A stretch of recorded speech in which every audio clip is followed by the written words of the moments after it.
I'm here to show you how to use a brush basin and why you should use one of these. I'm going to convince you why you should use a brush basin like this instead of a dirty old cup of water when you are doing painting.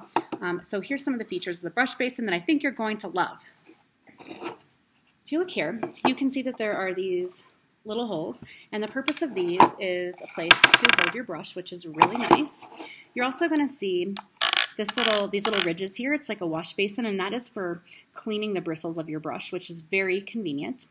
And then you see these. The purpose of these is to set your brush there so that it is like dipped, the bristles are dipped in the water, or whatever kind of solvent you're using. But for us, we will be using water. And what will happen then is it'll keep the paint there wet if you don't have time to clean your brush right away, and you don't have to get up and clean, but it doesn't ruin and destroy the brush by letting the paint dry there on the bristle. So that's a nice place to just keep your brush. My favorite part of the brush basin, and I think it'll be your favorite part too, is this little barrier that you see right here. This little barrier is amazing because what it does is it separates the water.